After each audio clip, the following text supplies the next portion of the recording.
Voilà, de retour sur ce plateau, un invité, Papy Tamba, bonjour. Bonjour madame. Vous êtes communicateur de la majorité présidentielle. Tout à fait. Et avec vous, on va parler de l'ingérence de l'extérieur sur la gestion ou encore la politique nationale, notamment le rapport de l'ONG internationale de droits de l'homme, Human Rights Watch, sur l'opération Likofi 1 et 2 lancée en République démocratique du Congo. On peut aujourd'hui dire que ces rapports sont fiables ou encore indépendants? Vous savez, déjà merci pour l'invitation et pour parler de ces sujets assez importants. Je ne vais plus revenir sur un certain nombre de choses que le ministre de l'Intérieur hier, son Excellence Richard Mouyej, avait en tout cas au moins rendu public, c'est-à-dire il a essayé un peu de rencontrer certaines allégations. Nous l'avons tous suivi au niveau de la presse, où si j'étais même membre de cette ONG des droits de l'homme, je serais aujourd'hui gêné de savoir que je publie les photos des gens que je présente comme morts et qu'on me présente ces gens-là comme étant vivants. Ça montre déjà, cet élément suffit pour me démontrer que c'était un rapport qui n'est pas crédible. En revanche, il y a une chose qui va m'intéresser particulièrement aujourd'hui. Maintenant, ce sont les non-dits.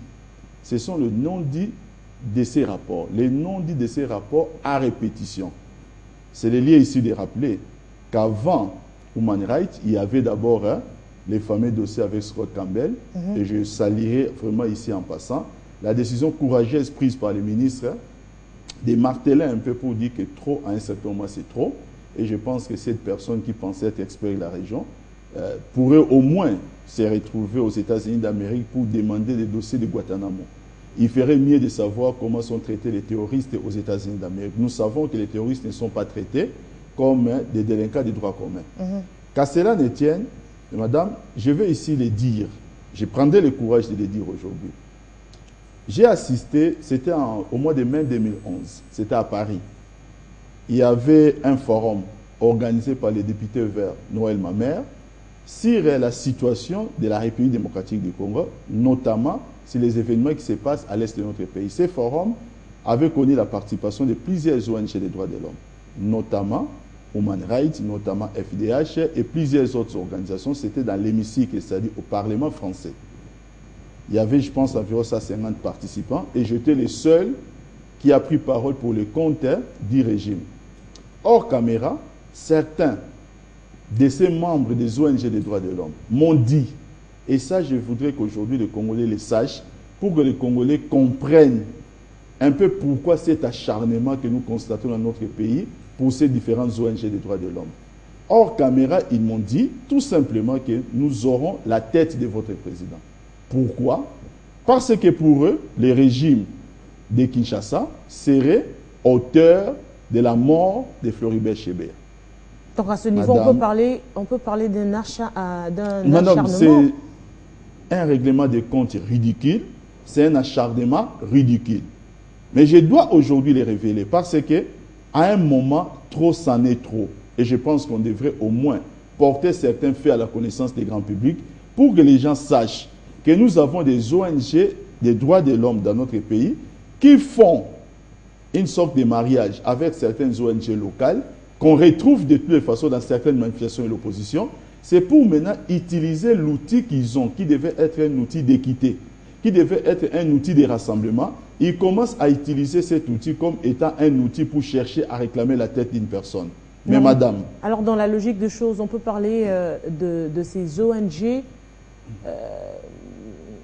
tendancieuses, plus ou moins. Mais attendez, les alors mots... qu'elles devaient être impartiales, parce qu'on parle de droits de l'homme. Dans le droit de l'homme, il n'y a pas majorité, il n'y a pas opposition. On voit les intérêts de l'être humain, on met en exergue l'être humain en avant-plan. Mais quand vous parlez des droits des organismes, des ONG plutôt qui s'affilient avec l'opposition. Mais attendez, madame, de toute façon, les mots, je ne vais pas les chercher dans votre bouche, vous l'avez prononcé vous-même. Ce sont des ONG aujourd'hui qui montrent clairement qu'ils sont dans une mission de déstabilisation. Mettez-vous un peu à la place des Quinois. Je ne vais pas parler des Congolais. Mettez-vous à la place des Quinois. J'aimerais qu'aujourd'hui, que le mari de cette femme, qui a été à 4 h du matin traqué par les Koulouna, alors que la femme s'est rendue à la maternité, et que les Koulouna ont fait usage de leur machette à l'échangeur, et que les Koulouna avaient procédé aux actes ignobles que je ne pourrais pas prononcer ici à la télévision. Je mets que ces maris-là, aujourd'hui, disent un peu quelque chose. C'est-à-dire, je me mets un peu à sa place. Que lorsque maintenant les pouvoirs de la République essayent de mettre en place une organisation pour traquer des gens qui ont commis de tels services à sa femme enceinte, que ces pouvoirs-là aujourd'hui soient maintenant instrumentalisés pour un règlement de comptes des ONG pour des faits qui s'avèrent être faux. Pourquoi? Parce que je vous ai parlé de ces deux jeunes que les ministres avaient présentés hier, qu'on nous a présentés comme étant morts. Et vous savez, cela suffit, comme je vous ai dit, pour valider notre argument, selon lesquels que nous sommes devant maintenant une sorte de...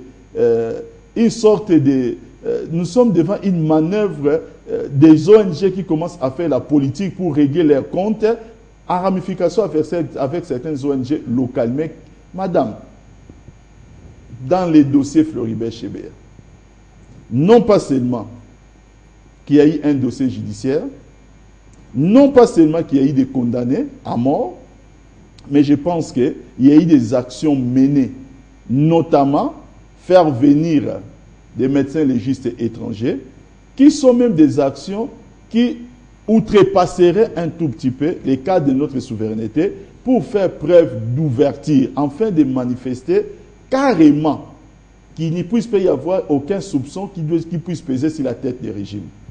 Des gens qui ont été condamnés, certains d'entre eux ont même pris des peines, ont été condamnés à perpétuité. Je pense que celui qui est condamné à perpétuité n'a plus grand-chose à perdre. Généralement, quand quelqu'un est condamné à perpétuité, si la personne pense qu'il y a des révélations nécessaires à faire, la personne les ferait. Sur base de quoi?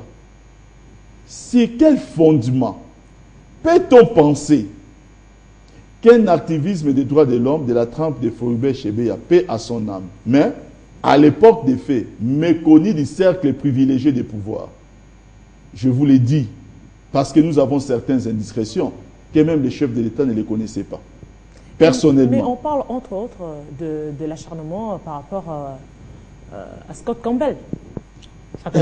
Je suis en train de vous dire, quand je vous parle de la jonction, bon, pour Scott Campbell, peut-être, ou même Madame Ida, je croyais que je peux, en tout cas au moins pour leur accorder un certain droit peut-être de bons sentiments. Je pourrais dire peut-être qu'ils ont fait preuve de crédulité pour se faire piéger par certaines ONG locales.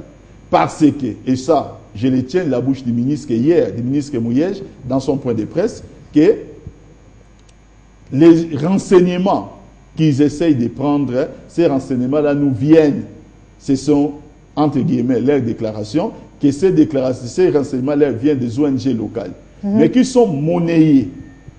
Vous savez, nous connaissons un tout petit peu la mentalité congolaise. C'est dommage que je puisse le dire, mais le Congolais face à l'argent, vous savez ce qu'il est capable de faire. Maintenant, quand les gens aiment toujours dire que voilà, Boté Kimboka, mais c'est que ces ONG locales la font. Mais c'est ça, vendre les pays. Contribuer à donner des fausses informations jusqu'à présenter des gens qui sont vivants, mais les présenter comme étant morts pour quelques dollars. Parce qu'il faut ternir ou salir l'image d'un régime. Et dans ces rapports, on nous dit encore que certains renseignements viendraient des pays étrangers. Madame, ça c'est extrêmement grave. Vous savez, la RDC, c'est 2 345 400 km². Mais ces pays appartiennent aux Congolais. Et seuls les Congolais, 70 millions de Congolais, ont le droit de citer dans leur territoire. Je ne peux pas comprendre cette sorte d'acharnement de certaines organisations contre notre pays. Je ne pourrais pas les comprendre. Et là, ça crée de l'incompréhension. C'est le lien ici d'appeler nos amis qui sont de l'autre côté, c'est-à-dire dans l'opposition ou dans la société civile, qui pensent que la société civile dans notre pays devrait ressembler à l'opposition, qui puissent un peu revenir au meilleur sentiment, pour savoir qu'on ne brade pas la souveraineté d'un peuple et on ne brade pas la dignité d'un peuple. Nous faisons maintenant des personnalités qui viennent chez nous comme des experts de notre propre pays plus que nous-mêmes. Alors on voudrait quand même savoir l'opinion également, on voudrait savoir les ONG de droits de l'homme. Quand ils publient le rapport, c'est par rapport aux actions seulement du gouvernement ou également à la situation, parce qu'à un moment donné, on ne peut pas le dire, il y a eu insécurité. On prend le cas seulement de la ville de Kinshasa avec les Kuluna. Il y a eu des gens qui ont été tués. Il y a eu des chaînes également de télévision qui ne faisaient que dans l'actualité revenir sur les différentes actions des Kuluna par-ci et par-là.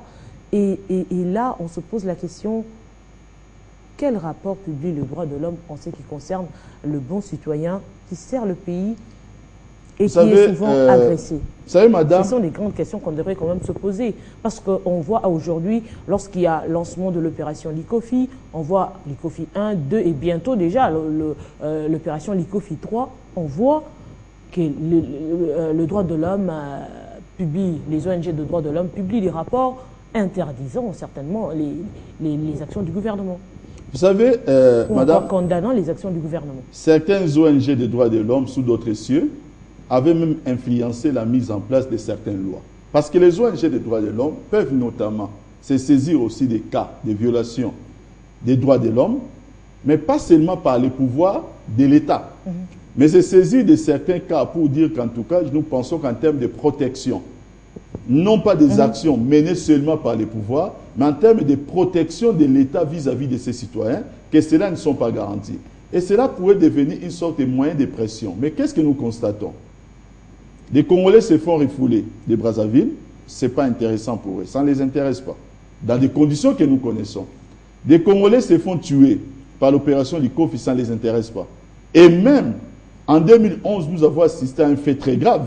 Certains partis politiques de l'opposition, avec à la tête un leader qui a lancé des déclarations, qui a lancé des mots, carrément, que nous pourrons même taxer comme étant envoyer les gens à la désobéissance civile, mais j'appellerais ça la désobéissance criminelle.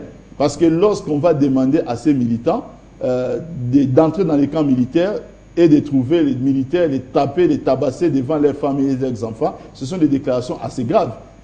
Je pense que les ONG des droits de l'homme, ils ne peuvent pas se retenir dans l'argument pour dire que voilà, dans ces cas-là, les droits de l'homme ne seraient pas violés parce qu'il n'y a pas une action régalienne ou une action du pouvoir contre ces gens-là. Non. La protection du citoyen pourrait aussi dire que garantissez au moins la liberté de ces gens. Et il pourrait influencer les choses dans ce sens-là. Mais là, depuis 2011, par rapport à ce que je vous dis aujourd'hui, ce n'est pas l'humble et serveur Papi Tamba sur votre plateau qui l'invente. Je vous le dis parce que je l'ai entendu de mes propres oreilles. Maintenant, j'essaie d'observer les faits, d'observer les différents rapports. Je sens que cet acharnement commence à devenir endémique au point que cet acharnement devient aujourd'hui carrément une sorte de règlement de compte politique. Alors, qu'ils essaient un peu de revenir dans leur mission. Alors, on va revenir à vous le temps de rappeler les titres d'actualité. Cannes 2015, les qualifiés sont connus, ils sont 16. La RDC 3e de son groupe au finish, meilleur 3e du classement général également. Et c'est à ce titre que les Léopards vont participer à cette Coupe d'Afrique de Nations qui se jouera du samedi 17 janvier au dimanche 8 février 2015 en Guinée équatoriale. Par contre, le Nigeria, tenant du titre, a été éliminé par le nul 2-2 face à l'Afrique du Sud. Le tirage au sort se déroulera le 3 décembre 2014 à Malabo. L'actualité, c'est aussi le président Joseph Kabila qui a procédé hier à la signature de 2 ordonnances, notamment des hauts cadres de la Cour constitutionnelle. Il s'agit notamment d'un procureur général près la Cour constitutionnelle, des premiers avocats et avocats généraux près la Cour constitutionnelle. La lecture de ces communiqués a été faite hier sur les antennes de la télévision nationale. 20 novembre 2014, c'est la journée internationale des droits de l'enfant. Cette journée est un moment privilégié pour se rendre compte des nombreuses injustices perpétrées contre les enfants dans le monde. En RDC, des activités de plaidoyer dans le cadre de la célébration sont prévues. Au Burkina Faso, pour finir, la formation du nouveau gouvernement est prévue pour ce jeudi 20 novembre. L'équipe doit entrer en fonction vendredi et mener le pays aux élections dans un an. Le nouveau Premier ministre Isaac Dida, qui s'est adressé à la nation, a réaffirmé l'importance de respecter la charte de la Constitution et bien sûr